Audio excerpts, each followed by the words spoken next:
بھرپور وفد آیا اور کہا صاحب آپ تو آئے ہیں ہمارے گاؤں میں. میں نے کہا جی میں آیا ہوں آپ کے گاؤں میں, تو آپ بتائیں وہاں ہماری کیا پوزیشن ہے. میں نے کہا میری رات افغانستان میں تھی اور میرا جلسہ پاکستان میں تھا.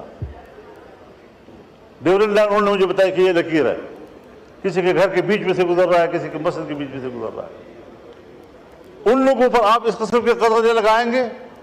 غلام خان کے اوپر یہ صورتحال بن رہی ہے, جمرود کے اوپر یہ صورتحال بن رہی ہے.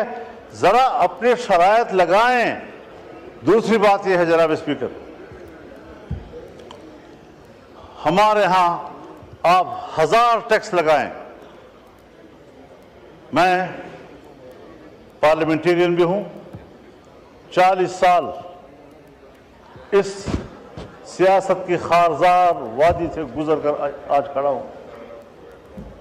ان صحراؤں کو میں نے عبور کیا ہے.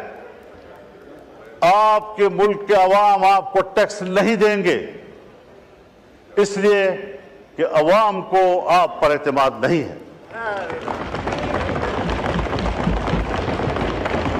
اور یہ بات میں کسی ایک پارٹی کے لیے نہیں کہہ رہا ہوں. اگر میری حکومت ہو اور میں ٹیکس لگاؤں گا تو میرے ہوتے ہوئے شاید لوگ اعتماد نہ کریں, اس لیے کہ لوگوں کو پتہ ہے کہ میرے ٹیکس وصول کر کے اس کو باہر کے قرض میں دیا جائے گا, IMF کے قرض میں دیا جائے گا, ورلڈ بینک کے قرض میں دیا جائے گا. جب میرا ٹیکس میرے فلاح و بہبود پہ خرچ نہیں ہوتا, مجھے کیا پڑی ہے کہ میں عالمی بینک کو بھرتا رہوں اور اپنے پیسوں سے محنت سے بھرتا رہوں. اور یہ آج کی ریت نہیں ہے جناب اسپیکر, یہ ہمیں ورثے میں ملی ہے. جب انگریز حکومت تھی اور بر صغیر پر ان کا قبضہ تھا اور انگریز ملک میں لوگوں سے ٹیکس لیتا تھا تو بر صغیر کا باسی ٹیکس چوری کرتا تھا. فرنگی کو وہ ٹیکس دینے کے لیے تیار نہیں تھا. اس کو پتا تھا کہ یہ میری فلاح پہ خرچ نہیں ہوگا, یہ ان کے عیاشیوں پر, اور ہمارا مال برطانیہ جائے گا. میں خود برطانیہ میں ایک موقع پر یوم پاکستان تھا اور میں میئر کے آفس پہ گیا, پاکستانی کمیونٹی وہاں جمع تھی. مجھے کہا مولانا صاحب ان بلڈنگوں کو دیکھو, یہ ان کے نہیں ہیں, یہ ہمارے اپنے ہیں. ہمارا مال لا کر چوری کر کے انہوں نے یہ بلڈنگیں بنائی ہیں. یہ ہندوستان کی ہے, یہ بر صغیر کی ہے. اس کے باوجود بنیادی بات یہ ہے کہ ہم جس چیز کا ڈیمانڈ قوم سے کرتے ہیں کہ آپ ٹیکس دیں تاکہ ملک کا خزانہ مضبوط ہو, ملک کا اقتصاد مضبوط ہو, جب حکمران اس قسم کا ڈیمانڈ قوم سے کرتے ہیں تو قوم کے بھی کچھ حقوق ہوتے ہیں. اگر آپ قوم کو وہ حقوق نہیں دے سکتے, پھر کیا آپ قوم سے ٹیکس وصول کرنے کا حق بھی رکھتے ہیں؟ اس کے بدلے میں قوم آپ سے 2 چیزیں مانگتی ہیں. ایک امن, جان مال اور عزت و آبرو کا تحفظ, اپنے انسانی حقوق کا تحفظ, اور دوسرا معاشی خوشحالی. عام آدمی کو یہ اطمینان ہو کہ میرے بچوں کے لیے اگلے ہفتے اور مہینے تک گھر میں خوراک موجود ہے, اس کا انتظام ہو سکتا ہے.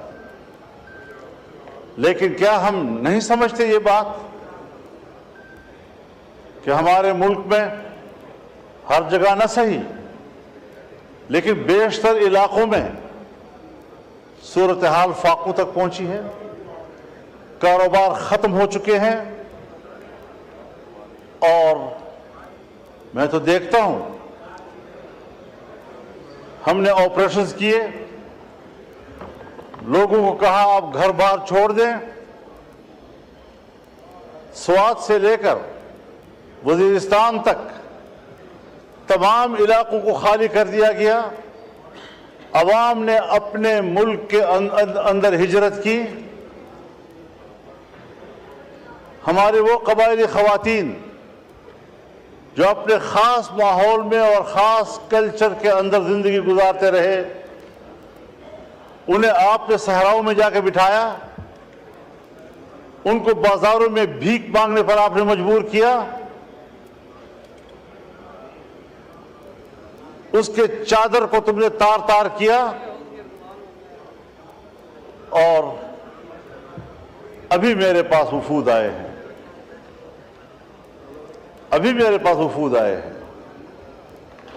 مسعود قبیلے کا وفد آیا کہ پچھلے سال ہمارے ساتھ ایک مکان اگر مکمل تباہ ہے تو 4 لاکھ روپے، اور اگر جزوی طور پر نقصان ہوا ہے تو 1,60,000 روپے، اور وہ بھی لوگوں کو پیسے نہیں دیے گئے، اس کا ٹوکن دیا گیا۔ وہ ٹوکن ابھی تک جیبوں میں لیے پھر رہے ہیں، ایک شخص کو ادائیگی نہیں ہو رہی۔ آپ بتائیں 4 لاکھ ایک مکان بنانے کے لیے، کیا 4 لاکھ پر آپ کے گھر کا غسل خانہ بھی بن سکتا ہے؟ اور آپ نے ان کو کہنا ہے کہ پورا گھر بنانا ہے۔ 1,60,000 پہ آپ نے 1-2 کمرے بنانے ہیں جو گر گئے تھے۔ کیا مذاق دنیا کے ساتھ ہو رہا ہے؟ آج چمن کے اوپر، بارڈر کے اوپر 9 مہینے سے لوگ بیٹھے ہیں، در بدر بیٹھے ہوئے ہیں۔ آپ وہ شرائط ان کے اوپر لگا رہے ہیں کہ جو شرائط سرحد پر بیٹھے ہوئے لوگوں کے اوپر دنیا میں نہیں لگائے جاتے۔ پوری دنیا میں سرحد پر رہنے والوں کو کچھ خصوصی مراعات ملتی ہیں، اور وہ بھی وہ بارڈر جو بین الاقوامی طور پر ریکگنائزڈ ہو۔ ہندوستان پاکستان کا سرحد طے شدہ ہے۔ پاک افغان بارڈر کو میں اور آپ پاک افغان بارڈر کہہ رہے ہیں، کیا افغانستان بھی اس کو پاک افغان بارڈر کہتا ہے یا اس کو ڈیورن لائن کہتا ہے؟ کیا یہ کسی سمجھوتے کی بنیاد پر ہوا تھا کہ ایک ہی آدمی کا گھر، اس کا صحن پاکستان میں ہے، قبر افغانستان میں ہے؟ ایک ہی گاؤں کی مسجد، اس کا محراب افغانستان میں ہے اور اس کی مقتدی جو ہے وہ پاکستان میں کھڑے ہوتے ہیں۔ چمن میں جائیں، کتنے لوگ ہیں کہ جن کے گھر پاکستان میں ہیں اور جائیدادیں افغانستان میں ہیں، زمینیں وہاں کاشت کرتے ہیں، وہاں سے مال لاتے ہیں، اپنا کمایا ہوا گھر میں لاتے ہیں۔ آج وہاں پر آپ کر کیا رہے ہیں کہ لوگ بیٹھے ہوئے ہیں، متبادل کوئی ان کے پاس آپ کا تجویز نہیں ہے کہ آپ اس کو کیا روزگار دے رہے ہیں۔ وہ مزدوری کرتے ہیں، بچوں کے لیے کماتے ہیں۔ میں آپ کو بتاؤں جناب اسپیکر، اب نوبت یہاں تک پہنچ گئی ہے کہ گھروں کے اندر، میں بڑی ذمہ دار فورم پر بات کر رہا ہوں، کہ گھروں کے اندر ہماری ماؤں بہنوں نے اپنے زیورات بیچ دیے ہیں، بالیاں بیچ دی ہیں، اور وہ اپنے روزگار کی فکر میں ہیں۔ وہ ختم ہو گئے پیسے، اب گھروں کے دروازے اور کھڑکیاں وہ بیچنے میں مجبور ہو گئے ہیں کہ کس طریقے سے ہم دن رات گزارے۔ اور ریاست اس حد تک شقی القلب ہو چکی ہے کہ ان کو احساس تک نہیں ہے کہ یہ ملک کے باشندے ہیں اور ان پر کیا گزر رہی ہے۔ 9 مہینے تک لوگ بیٹھے ہوئے ہیں، کوئی احساس ہے اس بات پر؟ میرے پاس انگور اڈے کا وفد آیا، بھرپور وفد آیا، اور کہا صاحب آپ تو آئے ہیں ہمارے گاؤں میں۔ میں نے کہا جی میں آیا ہوں آپ کے گاؤں میں، تو آپ بتائیں وہاں ہماری کیا پوزیشن ہے؟ میں نے کہا میری رات افغانستان میں تھی اور میرا جلسہ پاکستان میں تھا۔ ڈیورن لائن انہوں نے مجھے بتایا کہ یہ لکیر ہے، کسی کے گھر کے بیچ میں سے گزر رہا ہے، کسی کے مسجد کے بیچ میں سے گزر رہا ہے۔ ان لوگوں پر آپ اس قسم کے قدغنے لگائیں گے؟ غلام خان کے اوپر یہ صورتحال بن رہی ہے، جمرود کے اوپر یہ صورتحال بن رہی ہے۔ ذرا اپنے شرائط لگائیں۔ دوسری بات یہ ہے جناب اسپیکر، ہمارے ہاں آپ 1000 ٹیکس لگائیں، میں پارلیمنٹیرین بھی ہوں، 40 سال اس سیاست کی خارزار وادی سے گزر کر آج کھڑا ہوں۔ ان صحراؤں کو میں نے عبور کیا ہے۔ آپ کے ملک کے عوام آپ کو ٹیکس نہیں دیں گے، اس لیے کہ عوام کو آپ پر اعتماد نہیں ہے،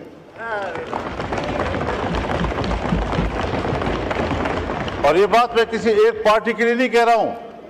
اگر میری حکومت ہو اور میں ٹیکس لگاؤں گا تو میرے ہوتے ہوئے بھی شاید لوگ اعتماد نہ کریں، اس لیے کہ لوگوں کو پتہ ہے کہ میرے ٹیکس وصول کر کے اس کو باہر کے قرض میں دیا جائے گا، IMF کے قرض میں دیا جائے گا، ورلڈ بینک کے قرض میں دیا جائے گا.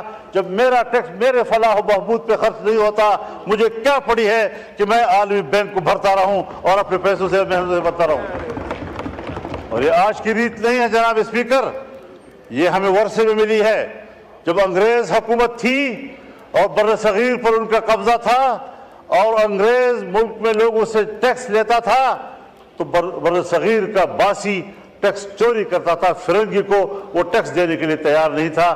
اس کو پتا تھا کہ یہ میری فلاح پہ خرچ نہیں ہوگا، یہ ان کے عیاشیوں پر، اور ہمارا مال برطانیہ جائے گا.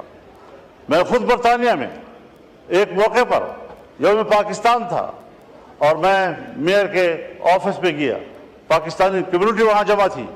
مجھے کہا مولانا صاحب ان بلڈنگوں کو دیکھو، یہ ان کے نہیں ہیں، یہ ہمارے اپنے ہیں. ہمارا مال لا کر چوری کر کے انہوں نے یہ بلڈنگیں بنائی ہیں. یہ ہندوستان کی ہے، یہ بر صغیر کی ہے. اس کے باوجود بنیادی بات یہ ہے کہ ہم جس چیز کا ڈیمانڈ قوم سے کرتے ہیں کہ آپ ٹیکس دیں تاکہ ملک کا خزانہ مضبوط ہو، ملک کا اقتصاد مضبوط ہو، جب حکمران اس قسم کا ڈیمانڈ قوم سے کرتے ہیں تو قوم کے بھی کچھ حقوق ہوتے ہیں. اگر آپ قوم کو وہ حقوق نہیں دے سکتے پھر کیا آپ قوم سے ٹیکس وصول کرنے کا حق بھی رکھتے ہیں؟ اس کے بدلے میں قوم آپ سے دو چیزیں مانگتی ہیں. ایک امن، جان مال اور عزت و آبرو کا تحفظ، اپنے انسانی حقوق کا تحفظ، اور دوسرا معاشی خوشحالی. عام آدمی کو یہ اطمینان ہو کہ میرے بچوں کے لیے اگلے ہفتے اور مہینے تک گھر میں خوراک موجود ہے، اس کا انتظام ہو سکتا ہے. لیکن کیا ہم نہیں سمجھتے یہ بات کہ ہمارے ملک میں ہر جگہ نہ صحیح لیکن بیشتر علاقوں میں صورتحال فاقوں تک پہنچی ہے، کاروبار ختم ہو چکے ہیں، اور میں تو دیکھتا ہوں ہم نے آپریشنز کیے،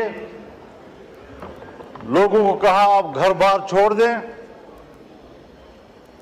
سوات سے لے کر وزیرستان تک تمام علاقوں کو خالی کر دیا گیا.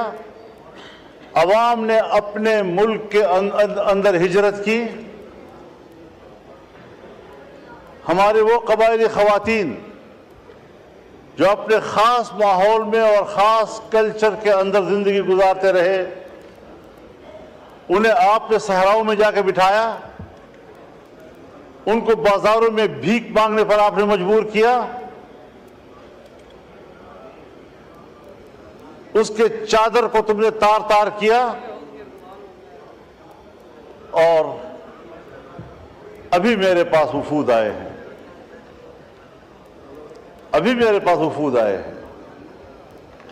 مسعود قبیلے کا وفد آیا کہ پچھلے سال ہمارے ساتھ ایک مکان اگر مکمل تباہ ہے تو 4 لاکھ روپے، اور اگر جزوی طور پر نقصان ہوا ہے تو 1,60,000 روپے